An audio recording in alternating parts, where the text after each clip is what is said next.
Assalamualaikum warahmatullahi wabarakatuh. Waalaikumsalam warahmatullahi wabarakatuh. Bismillahirrahmanirrahim. Alhamdulillahi rabbil alamin. Wassalatu wassalamu ala ashrafil anbiya'i wal mursalin Sayyidina wa maulana Muhammadin wa ala alihi wa ashabihil mujahidin at-tahirin, amma ba'du. Bapak-bapak, ibu-ibu, saudara-saudara kaum muslimin yang berbahagia, sudah bukan merupakan rahasia lagi bahwa kemajuan ilmu pengetahuan dan teknologi modern telah mengantarkan masyarakat manusia kepada menikmati satu bentuk kehidupan yang lebih mudah dan lebih dekat dengan apa yang mereka harapkan. Dengan kemajuan ilmu dan teknologi, dunia telah dirubah oleh manusia seolah-olah dari sebuah daerah yang kosong menjadi kota-kota yang penuh dengan gedung-gedung pencakar langit. Apa yang bagi manusia yang hidup di masa lampau hanya ada dalam idealisme mereka, sekarang ini sudah bukan merupakan rahasia lagi. Orang telah bertandang ke bulan, dan mungkin dalam beberapa tahun yang akan datang mereka akan mendarat pula di planet-planet lainnya. Kekurangan tanah pertanian bisa diatasi dengan merubah gurun pasir yang gersang dan tandus menjadi areal pertanian yang subur. Hujan lokal dapat dibuat, kekurangan air bisa diatasi dengan penyulingan air laut melalui proses kimiawi. Penyakit-penyakit akan berkurang dan hidup makin dekat kepada apa yang diharapkan. Pertanyaan yang paling mendasar ialah, sudah sampaikah manusia kepada kebahagiaan? Adalah benar, dengan kemajuan ilmu dan teknologinya, manusia mencoba menyingkap tabir rahasia alam ini.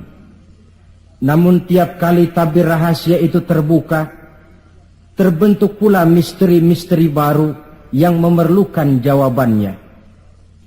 Di pihak lain, kemajuan yang diperoleh itu telah melahirkan satu bentuk kehidupan di mana manusia mempunyai satu mitos bahwa seluruh persoalan kehidupan bisa dipecahkan dengan otak manusia. Maka aspek-aspek ketuhanan, mistik dan kerohanian mulai ditinggalkan oleh manusia. Saudara-saudara kaum muslimin yang berbahagia, maka sebagai efek dari kemajuan ilmu dan teknologi itu, kita melihat lahirnya kelompok-kelompok manusia yang otaknya penuh berisi ilmu pengetahuan modern, tapi jiwanya kosong dan hampa, merasa tidak puas dengan ini dan itu, walaupun hidup sudah serba ada dan serba cukup.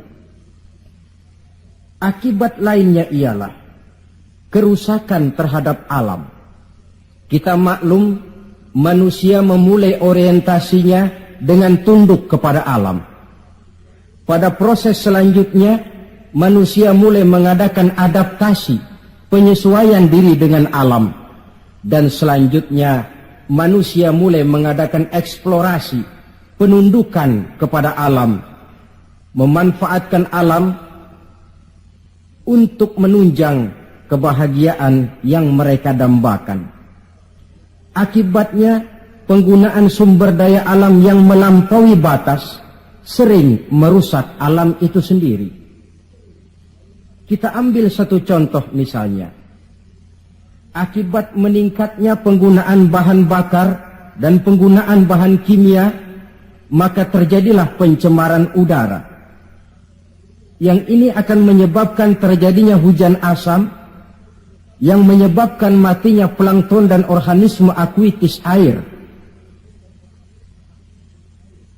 Di sisi lain kita melihat akibat percobaan-percobaan nuklir misalnya, ya ini rusaknya lapisan ozon di atmosfer yang akan menghilangkan perlindungan makhluk hidup terhadap sinar ultraviolet dari matahari yang pada gilirannya ini akan menaikkan frekuensi daripada penyakit kanker. Ketidakseimbangan alam sering timbul sebagai dampak dari penggunaan sumber daya alam yang berlebihan. Akibatnya akan kembali kepada manusia itu sendiri. Alam memang tidak selalu ramah, memberikan begitu saja apa yang dibutuhkan oleh manusia.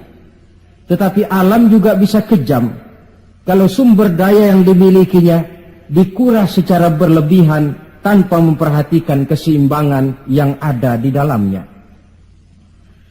Oleh karena itu, marilah kita mencoba melihat gejala-gejala alam yang sering kita dapati di dalam kehidupan ini. Alam merupakan ayat Allah, ayat yang tercipta oleh Allah. Manusia memang diperintahkan untuk memanfaatkan apa yang bisa dimanfaatkan dari alam ini, tetapi dengan tetap menjaga keseimbangan yang tidak akan menimbulkan dampak negatif bagi kehidupan manusia itu sendiri. Gejala alam sering tidak bisa dianalisa, tidak bisa dideteksi oleh kemajuan teknologi yang serba canggih ini.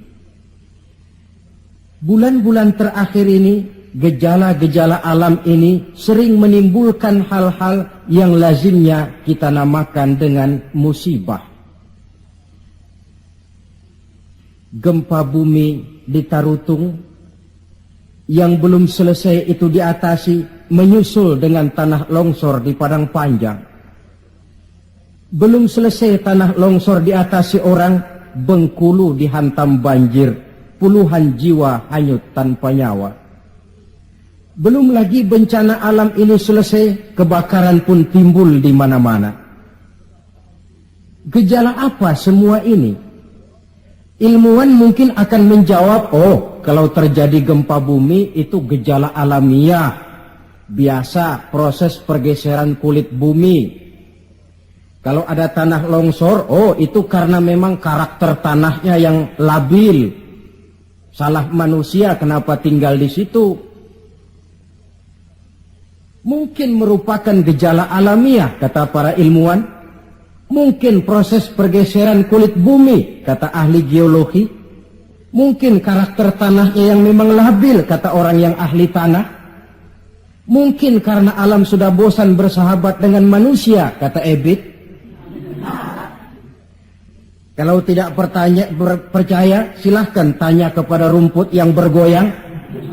Mungkin. Tetapi pada pertemuan kali ini, saya ingin mengajak kita semua untuk melihatnya dengan kacamata agama. Saya katakan tadi bahwa gejala alamiah sering tidak bisa dideteksi oleh ilmu dan teknologi modern. Berbagai macam analisa, berbagai macam kesimpulan diambil orang setelah terjadinya bencana. Sebelum terjadinya bencana tidak ada orang bicara soal itu. Sebelum Tarutung dilanda gempa, tidak ada orang cerita macam-macam. Sebelum Padang Panjang dihantam longsor, tidak ada analisa orang tentang karakter tanah yang labil. Setelah banjir terjadi, gempa melanda, topan bertiup, barulah analisa pun bermacam-macam. Maka pada kesempatan ini kita akan melihat gejala ini dengan kacamata agama. Menurut agama, apapun yang menimpa kita lazimnya dinamakan musibah. Musibah ialah ma asaban nasu min khairin aw syarrin. Apapun saja yang menimpa manusia, baik itu merupakan hal-hal yang positif ataupun yang negatif, itu dinamakan musibah. Sesuatu yang menimpa manusia.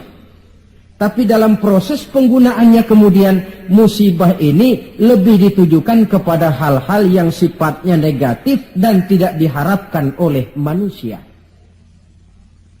Saudara-saudara kaum muslimin, musibah yang datang menimpa manusia itu bisa merupakan 3 kemungkinan.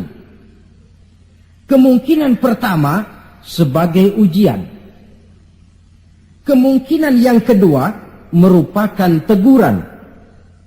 Dan kemungkinan yang ketiga bisa juga merupakan azab.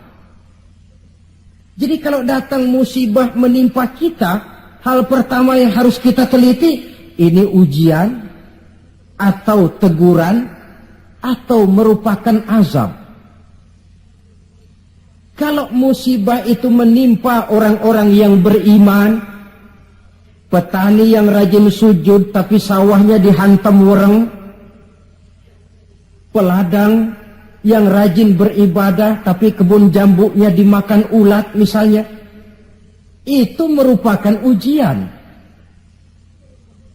Sebaliknya, seorang mukmin yang gemar melakukan dosa lalu mendapat musibah, itu merupakan teguran agar dia kembali ke jalan yang benar. Sedangkan kalau orang kafir yang mendapat musibah, itu merupakan azab pada kehidupan di dunia ini. Syukurlah kalau musibah yang menimpa kita merupakan ujian. Sebab musibah yang merupakan ujian ini, jikalau kita jalani dengan lapang dada, tetap bertawakal kepada Allah, akan memberikan pahala kepada kita. Apa saja musibah yang merupakan ujian itu? Dalam surah Al-Baqarah ayat 155, Allah subhanahu wa ta'ala menjelaskan, A'udzu billahi minasyaitonir rajim. وَلَنَبْلُوَنَّكُمْ بِشَيْءٍ مِّنَ الْخَوْفِ وَالْجُوعِ وَنَقْصٍ مِّنَ الْأَمْوَالِ وَالْأَنْفُسِ وَالثَّمَرَاتِ.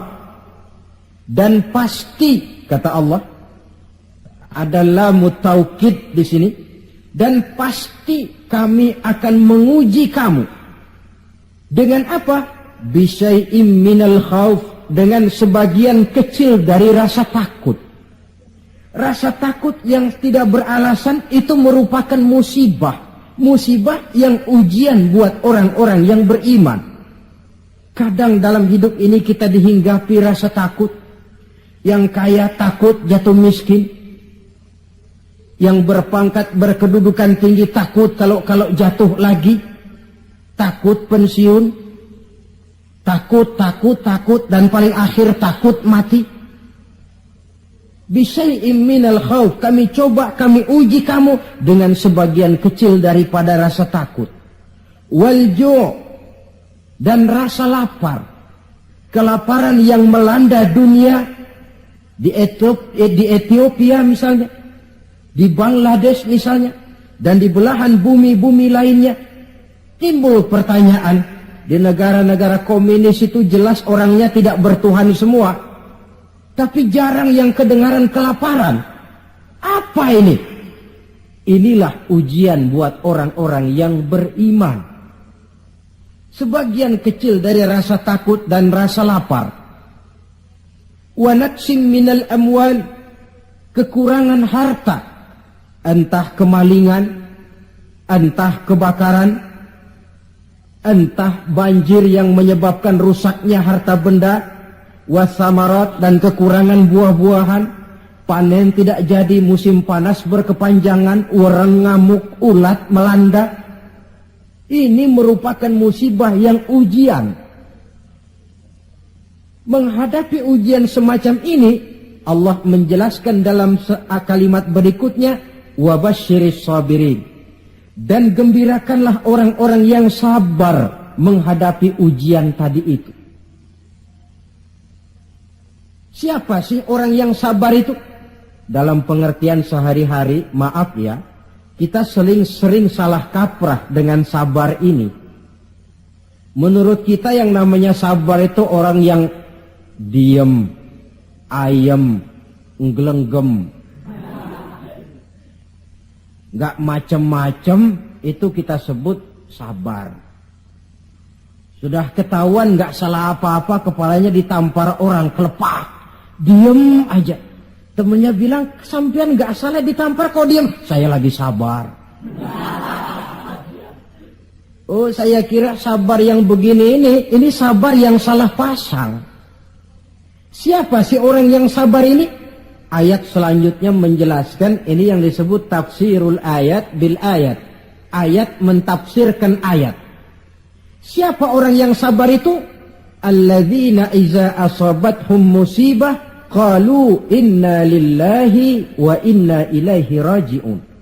Orang yang sabar ialah orang yang kalau mereka kena musibah, mendapat kesulitan, kesukaran, mereka sadar kembali kepada prinsip inna lillahi wa inna ilaihi raji'un.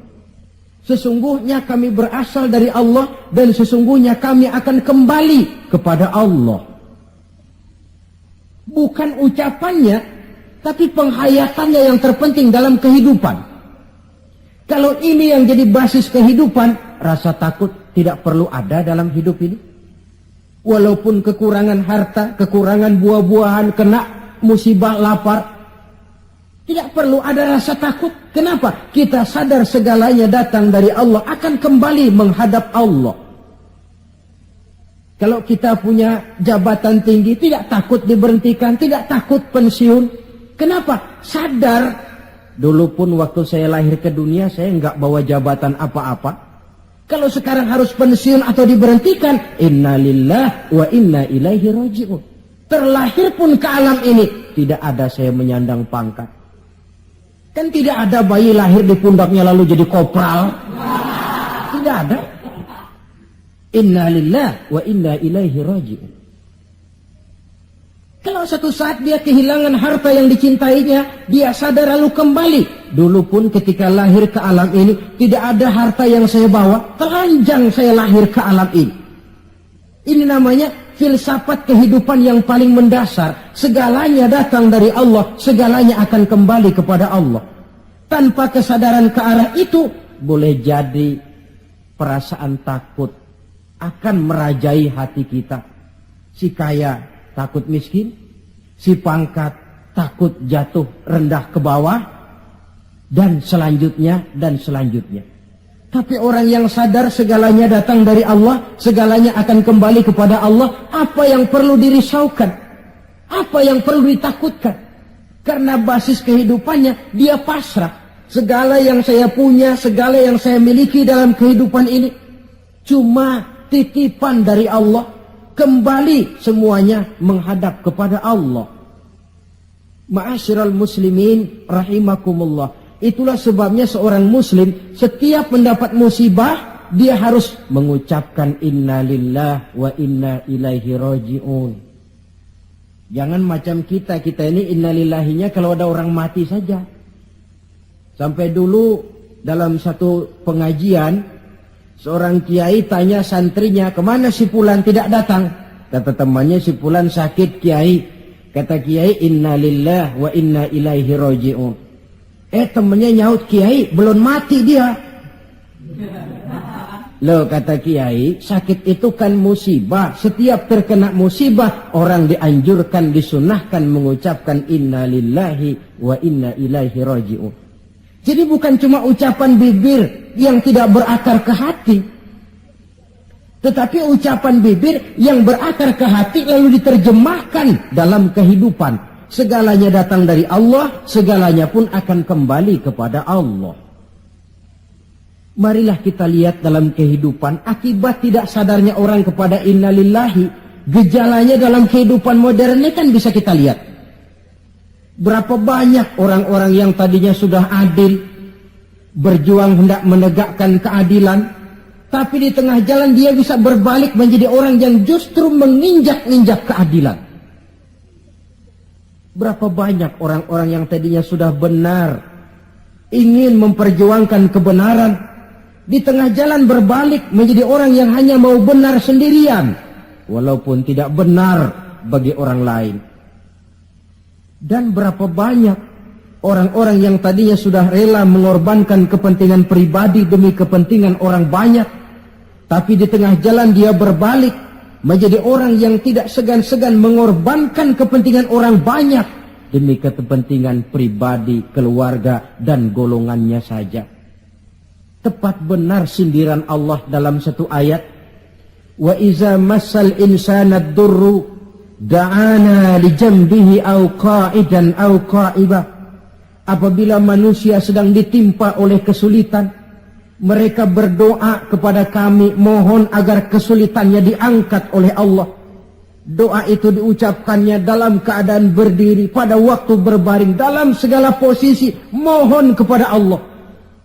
Falamma kasyafna anhu durrahu, tapi manakala kesulitan yang menimpa mereka sudah kami angkat, kami hilangkan, marra ka'allam yad'una ila durrin massahu, mereka berjalan dengan sombongnya, seolah-olah belum pernah minta tolong kepada kami sebelumnya. Ini gejala manusia sekarang. Kalau kepepet, ya Allah. Dihantam banjir, Allah. Ada kebakaran, Allah. Kena bumi gempa, Allah. Dalam keadaan normal, Allah pun dicampakkan dalam kehidupannya. Na'udzubillah, summa na'udzubillah. Saudara-saudara kaum muslimin yang berbahagia, di zaman Rasulullah sallallahu alaihi wasallam ada seorang sahabat bernama Sa'labah bin Hatib Al-Ansari. Dia orang miskin, tetapi kemiskinannya tidak menghalangi ibadahnya kepada Allah. Salat jamaah tidak pernah ditinggal. Di mana ada Rasul, di situ ada Sa'labah. Cuma Sa'labah ini model. Tiap selesai sholat langsung pulang.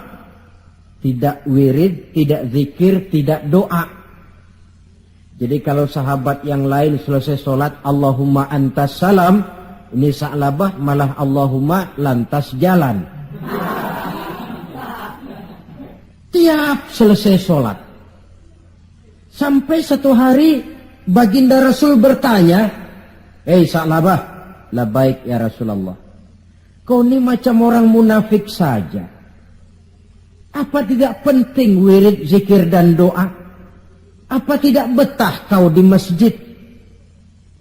Sebab orang mukmin di masjid seperti ikan di air.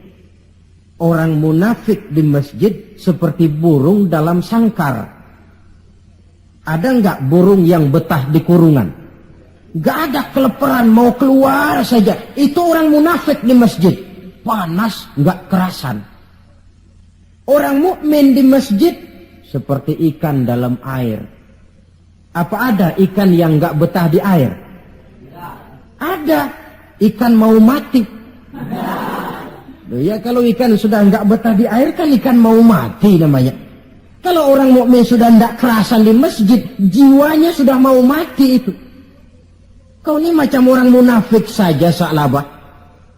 Maafkan saya ya Rasulullah. Kenapa? Saya bukan tidak betah di masjid. Lalu bukan pula menganggap doa, wirid dan zikir itu tidak penting. Lalu apa pasalnya? Saya ini orang miskin ya Rasulullah. Saya punya kain satu-satunya, berdua sama istri saya. Jadi waktu saya sholat di maghrib di masjid, istri saya di rumah nungguin giliran kain. Maka saya cepat-cepat pulang, aplusan kain. Oh ini kan kere ini. Oh begitu ya. Lalu gimana? Sekarang gini saja ya Rasul, ini sudah kadang ditanya. Kemarin-marin saya mau minta sendiri, malu. Ini sudah kadang ditanya lah, saya berani. Gimana? Tuankan Rasul. Lalu, namanya Rasul kan doanya jarang meleset. Jadi, tolonglah doakan kepada Allah supaya saya jadi orang kaya. Kalau saya kaya ya Rasul, saya punya kain sendiri, istri punya kain sendiri, asyik saya ibadah, saya akan wirid, saya akan zikir, saya akan tenang di masjid. Biasa, omongan orang belum punya duit. Itu selalu begitu. Sa'labah, kata Rasul, labaik ya Rasulullah. Qalilun tuaddi syukrahu khairun min kasirin la tutiquhu. Sedikit kamu syukuri itu lebih baik daripada banyak tapi kau tidak kuat bawanya. Sedikit kamu syukuri nanti Allah tambah ketimbang banyak tapi kau tidak kuat membawanya, apa gunanya? Kalau memang cuma gelas secangkir dituangi air satu ember pun lebihnya akan jadi mubazir. Tahu dirilah kita. Begitu ya? Oh ya sudah kalau begitu. Pulang Sa'labah. Besoknya bertemu lagi dengan Rasul. Bagaimana Sa'labah? Sudah ya Rasul. Sudah apa? Sudah saya pikir-pikir. Lalu? Ya syukur sih syukur. Cuma saja kalau kain satu berdua rasa-rasanya repot juga awak nih nak bersyukur. Jadi bagaimana? Sudahlah ya Rasul, doakan saja saya jadi orang kaya lah. Sa'labah, saya ya Rasul. Kau ini kan orang Islam toh? Iya. Nah, orang Islam itu yang jadi contoh siapa? Tuhan ya Rasulullah. Betul? Betul. Kau lihat saya kaya enggak? Enggak. Kenapa minta kaya? Iya ya. Iya, pulang. 2 kali knock out. Hari ketiga datang lagi dia ke masjid nekat. Ya Rasulullah, gimana Sa'labah? La in atani Allahu min fadlihi la usaddiqanna wa la akunanna minas salihin. Kalau Allah memberikan rezeki kepada saya, kalau saya jadi orang kaya ya Rasul, pokoknya saya akan jadi orang soleh, tekun ibadah, wa la a'ti kulli haqqin haqqah. Akan saya berikan tiap orang haknya. Pokoknya kalau saya kaya, sip dah. Omongan orang belum kaya memang begitu. Saudara-saudara, kata Rasul, Sa'labah yang benar. Benar. Yakin? Yakin. Janji ya? Janji. Mari saya baiat. Selesai baiat didoakan oleh baginda Rasul. Allahumma rzuq Sa'labah. Ya Allah berikan rezeki kepada Sa'labah. Selesai didoakan, Sa'labah dihadiahkan seekor kambing oleh baginda Rasul. Kambing perempuan, sedang hamil, malah nggak ada suaminya lagi. Ya nggak apa-apa kambing. Saya ini cerita kambing. Kambingnya hamil nggak ada suaminya. Kambing. Yang orang jangan tersinggung loh. Saya ngomong kambing. Sa'labah, kau bawa pulang kambing ini, kau pelihara, mudah-mudahan membawa berkah. Baik ya Rasul. Dibawa pulangnya kambing itu, dirawatnya baik-baik. Lalu lahiran kambing itu. 1 jadi 2, 2 jadi 3, 3 lahir lagi jadi 5, 5 jadi 7, 7 jadi 10, 10 jadi 15. Makin lama makin banyak kambingnya, makin sibuk. Datang sholat mulai terlambat. Kalau tadinya belum azan sudah datang ke masjid, sekarang sudah komat baru nongol. Lambat laun sholat 5 waktu tidak kelihatan di masjid, kelihatan cuma Jumat saja. Itu pun kalau khatib sudah naik mimbar dia baru datang.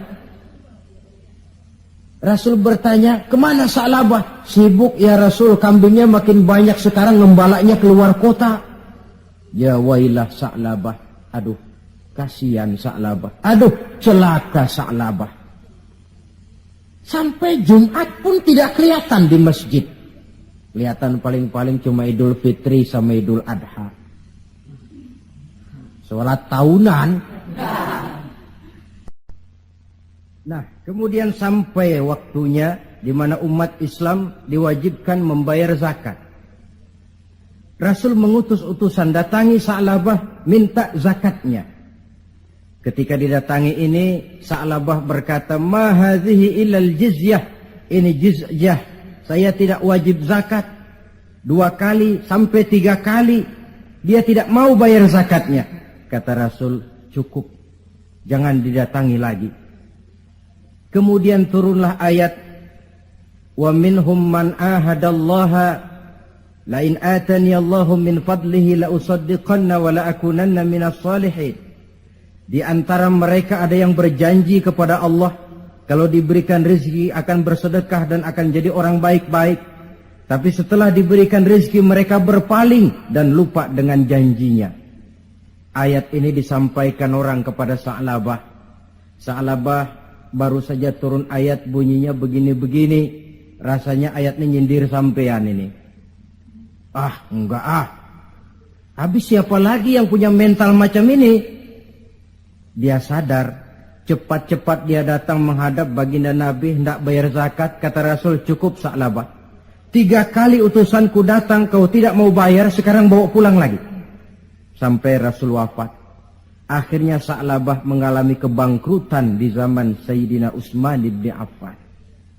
Tengoklah riwayat Sa'labah ini. Ketika diuji dengan kemiskinan, dia lulus. Rajin ibadah, dekat dengan Rasul. Tapi ketika diuji dengan kekayaan, dia lupa diri dan jatuh menjadi orang yang bakhil. Saudara-saudara, itulah sebabnya kita berharap mudah-mudahan bencana yang menimpa bangsa kita akhir-akhir ini, entah itu merupakan gempa di Tarutung, tanah longsor di Padang Panjang, banjir di Bengkulu, kebakaran di Pasar Mercu Buana, Medan, kebakaran di Pasar Anyar Bogor, kita berharap itu merupakan ujian saja. Ujian yang harus kita terima dengan sikap mental inna lillah wa inna ilaihi raji'un. Segalanya datang dari Allah, kembali kepada Allah. Lalu apa manusia ini? La haula wa la quwata illa billahil aliyyil azim. Nah, ini musibah pertama. Musibah merupakan ujian. Yang kedua, ada musibah itu yang merupakan teguran dari Allah. Bukan ujian, tapi teguran. Wong namanya ditegur, tentu karena orang lalai, lupa diri, lengah, sehingga perlu ditegur. Dalam surah Ar-Rum ayat 41, Allah menjelaskan, Zaharul fasadu fil barri wal bahri bima kasabat aydin nas. Telah bertebaran kerusakan di daratan dan di lautan dari sebab ulah tangan-tangan manusia. Liyuziqahum ba'dallazi 'amilu la'allahum yarji'un. Agar Allah memberikan kepada mereka sebagian daripada balasan akibat ulah tangan mereka sendiri. Mudah-mudahan dengan balasan dan teguran-teguran ini mereka kembali sadar, ingat diri dan bertaubat kepada Allah Subhanahu wa ta'ala. Telah bertebaran kerusakan di daratan dan di lautan dari sebab ulah tingkah pola tangan manusia. Di awal tadi sudah saya coba jelaskan sepintas. Kemajuan ilmu dan teknologi modern ternyata tidak selamanya punya dampak positif. Juga dia punya dampak negatif yang berakibat kepada kehidupan manusia sendiri. Satu contoh misalnya. Sekarang ini kan orang mulai membuat apa yang disebut dengan rumah kaca. Kalau saudara berjalan melihat bangunan-bangunan tinggi, kan sudah ada yang seolah-olah semuanya ditutup dengan kaca. Memang di lain pihak akan mengurangi penggunaan sumber daya alam yang baku, tapi di lain pihak rumah kaca ini akan menaikkan suhu udara. Akibatnya permukaan air laut akan naik karena mengembangnya air laut. Dan jangka panjangnya melelehnya es di kutub. Akibatnya kota-kota yang berada di pantai-pantai yang rendah banyak mengalami erosi dan pencemaran air. Misalnya Jakarta, Bangkok, New York. Tahu New York? Pernah ke New York? Ke New York belum pernah? Sama.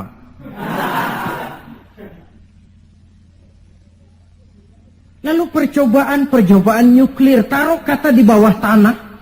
Tapi efek negatifnya tadi saya katakan, rusaknya lapisan ozon di atmosfer sana, di daerah Antartika, yang akan menghilangkan perlindungan makhluk hidup terhadap sinar ultraviolet dari matahari. Akibatnya frekuensi penyakit kanker makin meningkat. Keperluan akan bahan bakar menyebabkan manusia menebangi hutan semrawut. Erosi timbul, banjir melanda. Di lain pihak gurun Sahara makin meluas. Sedangkan dunia, bumi yang kita tinggali ini bukan satu wujud yang tanpa batas. Bertebaran kerusakan di daratan dan di lautan akibat ulah tangan-tangan manusia sendiri. Kemajuan ilmu dan teknologi modern yang mengabaikan proses keseimbangan alam. Sunnatullah kata kita orang beragama. Hukum alam kata orang sekuler. Natural of law katanya, bahasa kerennya. Akibatnya manusia sendiri yang merasakannya.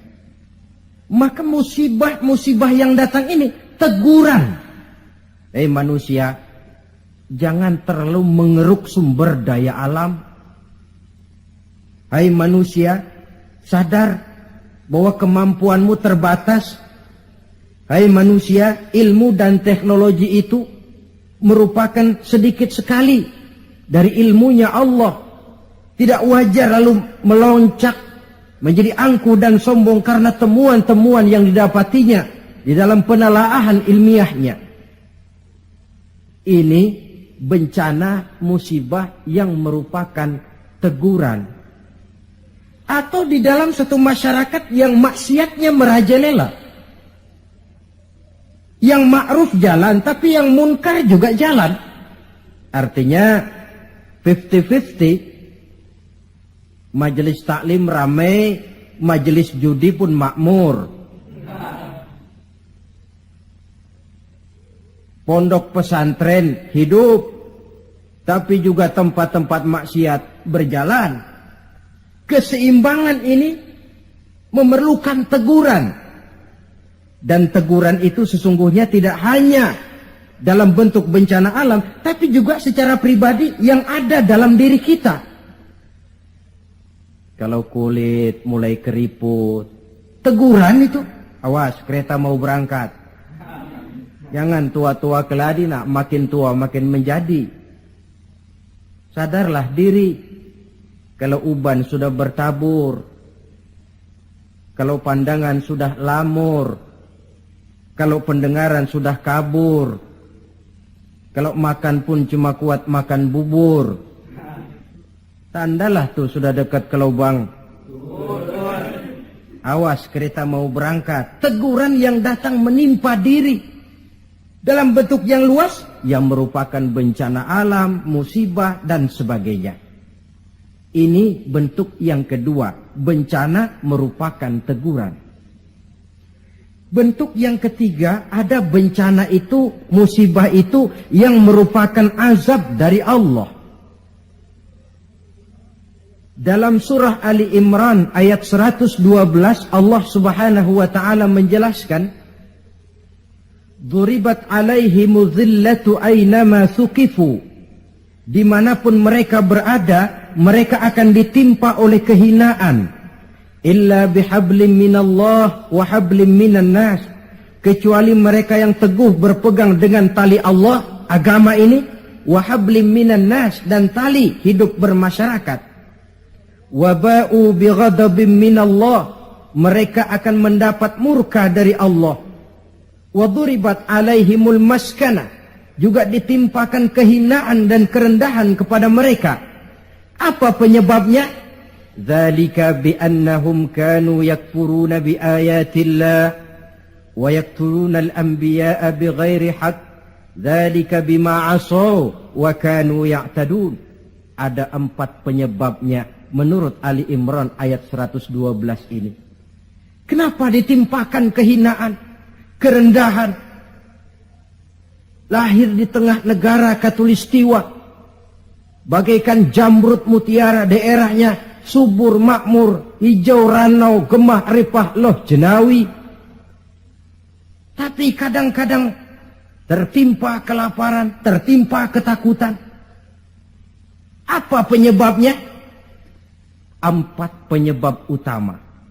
Pertama, yakfuruna bi ayatillah. Mereka ingkar dengan ayat-ayat Allah. Baik ayat yang terucap oleh Allah yang kita namakan wahyu, Al-Quran, atau ayat yang tercipta oleh Allah, alam ini.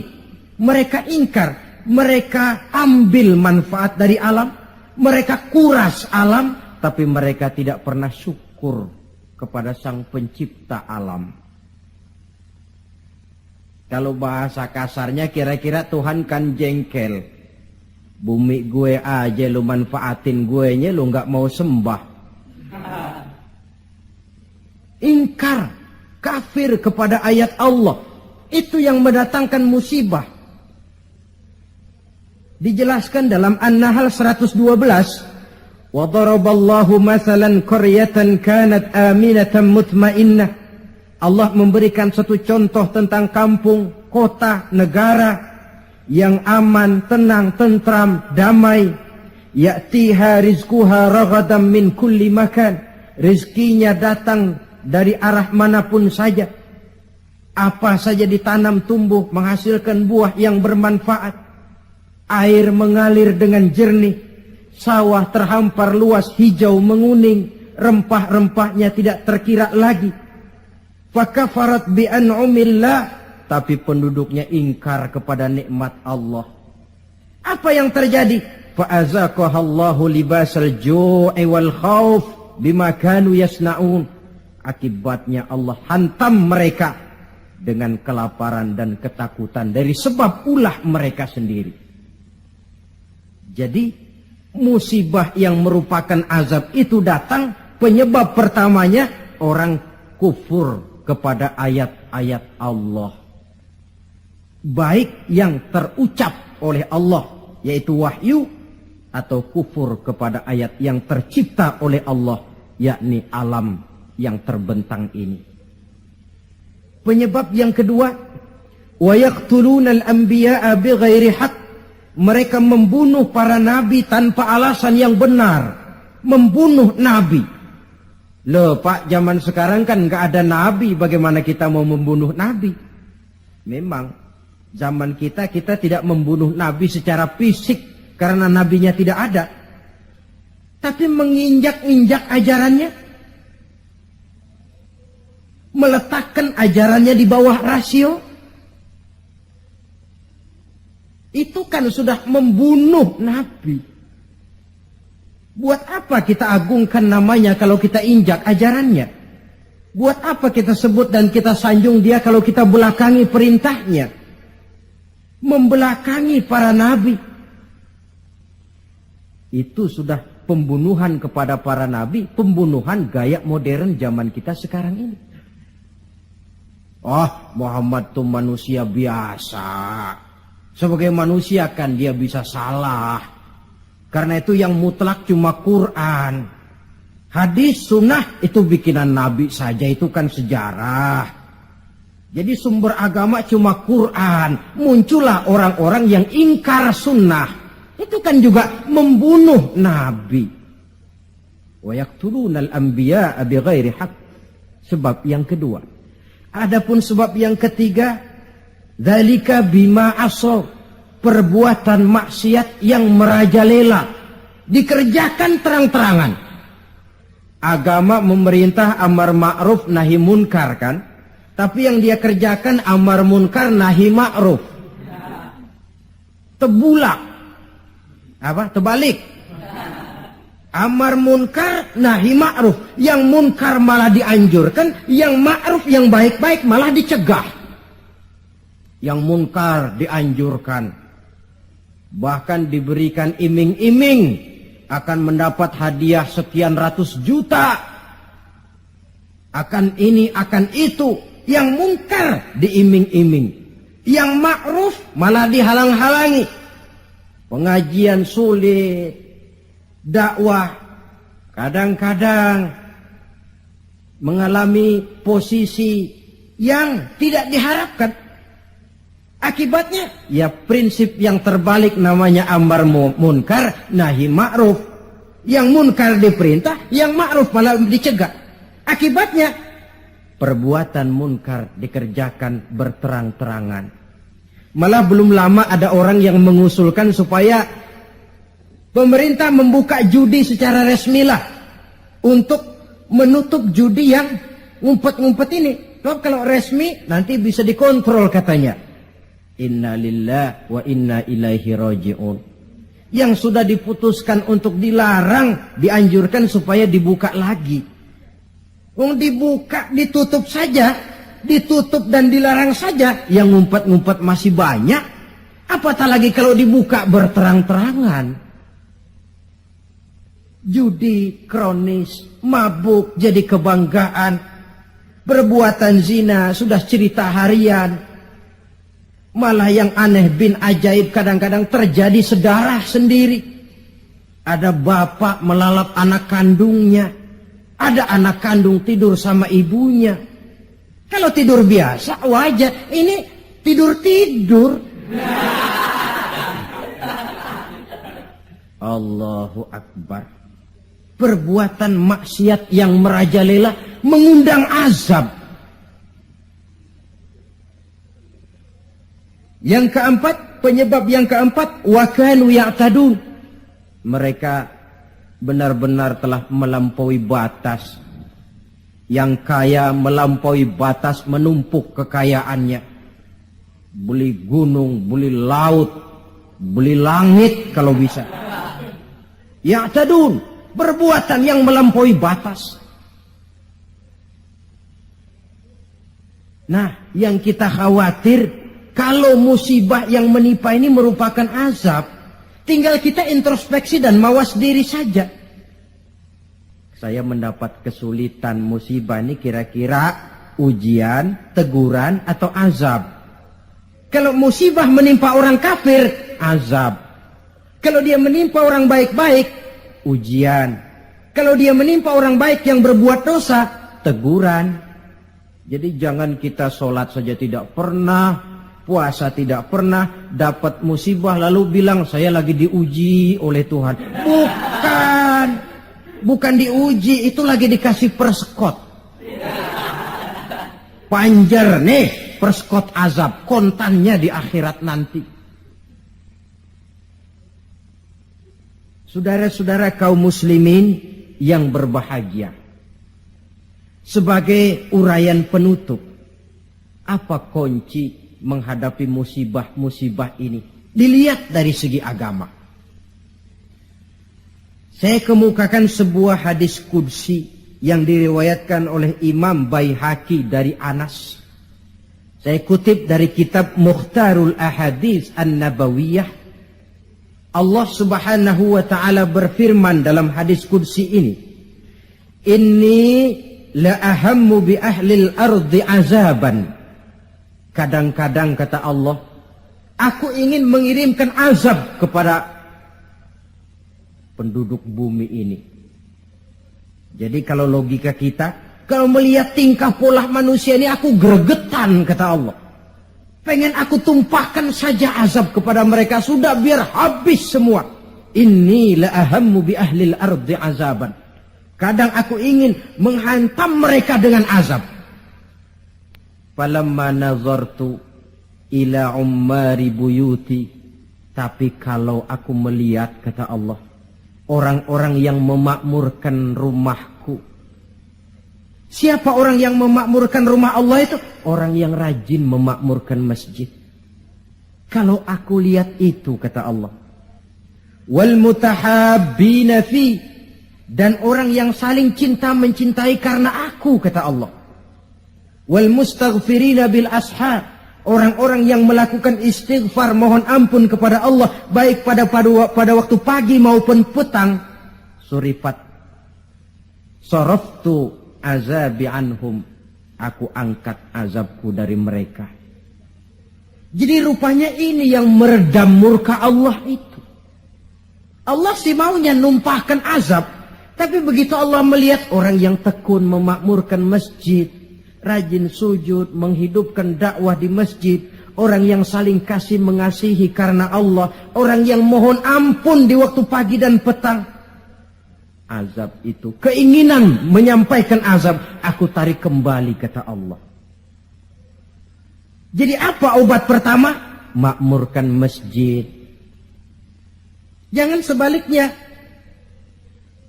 Kalau orang sudah lebih penuh ke gedung bioskop daripada ke masjid,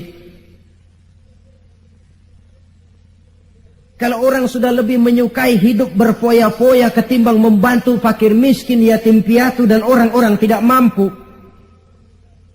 Kalau koran sudah jadi bacaan wajib sementara Quran cuma sekedar hiasan rak di rumah, tidak ada lagi nanti yang dipandang-pandang Allah. Wal mutahabbina fi, orang yang cinta mencintai karena Allah. Wal mustaghfirina bil ashar, orang yang memohon ampun pada waktu siang dan malam, sore dan pagi. Ini yang meredam murka Allah. Jadi di antara yang harus kita lakukan di dalam memohon kepada Allah agar bencana musibah ini berkurang, apa jalannya? Salah satu di antaranya, pertama memakmurkan masjid. Yang kedua, kalau ngambil istilah yang lagi ngepop, memasyarakatkan istighfar dan mengistighfarkan masyarakat. Jangan cuma olahraga saja di masyarakat. Istighfar. Satu contoh pengalaman. Beberapa waktu yang lalu kan Gunung Galunggung meletus toh. Meletus apa meletus? Meletus. Di kaki Gunung Galunggung, di desa yang namanya Kikisik, tinggal seorang ajengan, kiai kalau di Jakarta bilang, ajengan Sadili. Beliau belum lama meninggal dunia. Orang lain pindah, beliau tenang saja di situ. Pesantren, masjid, komplek perumahan. Saya pernah berziarah ke tempat beliau pada saat gunung sedang aktif, meletus. Saya tanya, ajengan, apa ndak kepengen hijrah? Hijrah? Iya. Saya malah menganjurkan, kata beliau. Tapi hijrah yang saya anjurkan itu pindah dari maksiat kepada taat. Pindah dari jauh kepada Allah menjadi dekat dengannya. Pindah dari menentang Allah menjadi taat kepadanya. Pindah dari malas ibadah menjadi rajin ibadah. Hanya dengan hijrah macam ini insya Allah Galunggung reda. Sebab siapa sangka dia bakal meletus. Tidak diawasi. Tidak masuk gunung yang frekuensinya itu membahayakan dalam waktu singkat seperti Anak Krakatau atau Merapi. Tahu-tahu meletus. Dan letusannya cukup lama, memakan waktu 1 bulan lebih. Ndak, saya bilang ajengan, maksud saya hijrah pindah tempat tinggal ini bahaya kelas 1. Kalau lahar jatuh habis ini. Lalu beliau membacakan satu ayat yang saya tercenung. Apa ayat yang beliau baca? Wa ma kana li nafsin an tamuta illa biiznillah. Tidak ada orang akan mati kalau bukan dengan izin Allah. Biar saya tetap di sini, kalau Allah tidak izinkan saya mati, insya Allah saya selamat. Lantaran yang ngomong kiai, ahli ibadah, saya setuju. Tapi kalau yang ngomong okem, biar saya di sini, kalau Allah nggak izinkan kan saya selamat. Alah, jangan bertingkah lah, pindah aja. Kita ini kan kadang-kadang tidak melihat makom ya, kedudukan di sisi Allah. Orang lain baca ini bisa begini ya, orang lain kiai, kita yang bukan kiai. Lalu mau ikut-ikutan. Nabi Ibrahim masuk ke api.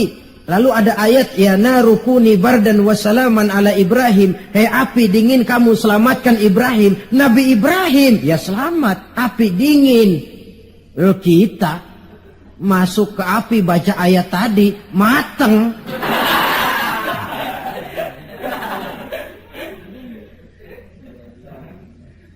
Dan memang lahar yang jatuh itu menyingkir.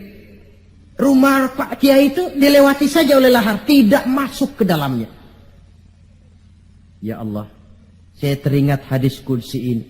Orang yang tekun memakmurkan masjid, orang yang kasih mengasihi karena Allah, orang yang beristighfar di waktu pagi dan petang, di kala siang dan malam, di tengah maksiat melanda kehidupan, di kala orang lupa diri dan lupa daratan, hancur di meja judi, hanyut dalam botol-botol minuman keras, terlena di tempat-tempat pelacuran, dinina bobokkan oleh korupsi dan penyalahgunaan jabatan dan wewenang.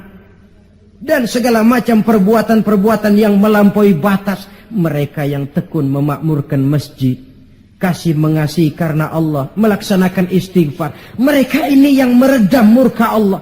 Disadari atau tidak, kita hutang jasa kepada mereka ini. Kalau tidak lantaran mereka, habis sudah digulung bumi ini. Ini menurut janji Allah dalam hadis qudsi. Karena analisa yang kita pegang ini analisa agama. Saya tidak melihatnya dari analisa sosial, politik, kebudayaan, ekonomi. Tidak, memang di luar kemampuan saya. Disiplin agama mengajarkan kita begitu. Dengan kata lain, seharusnya kalau ada orang memakmurkan masjid, itu yang kita bantu. Kasih mengasihi karena Allah, itu yang kita dorong. Orang yang melaksanakan istighfar, itu yang kita dekati. Alhamdulillah ya, masih ada yang istighfar.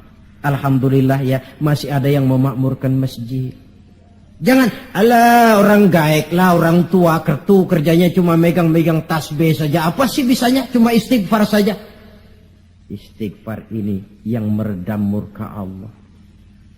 Alah, kerjanya main di masjid mulu, taklim khutbah.